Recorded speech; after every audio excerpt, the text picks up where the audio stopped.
स्वामी समर्थ बखर भाग 5. श्री स्वामी समर्थ महाराजांची कुंडली. होय, श्री स्वामी समर्थ महाराजांची कुंडली.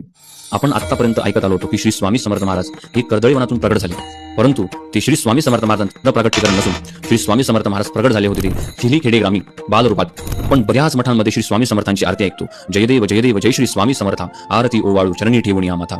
चिली खेडे ग्रामी तू अवतरलासी, जग उद्धारासाठी राया तू फिरसी, भक्त वत्सला करा तू एक होसी, म्हणून शरण आलो तुमच्या चरणासी. आता आपल्याला ही जी कुंडली दिसते ही श्री स्वामी समर्थ महाराजांचे शिष्य परमशिष्य श्री स्वामी सुत महाराज यांनी श्री नाना रेखे यांच्याकडून लिहून घेतली होती.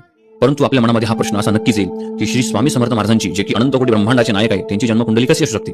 की अक्कलकोटात असंख्य भक्त असे श्री स्वामी महाराजांची होती की त्यांच्या मनात देखील प्रश्न होता की आपले श्री स्वामी समर्थ महाराज हे कुठून आले, हे कसे प्रगट झाले, हे कोणत्या स्थानावरून आले, हे नेमकं कोण आहेत.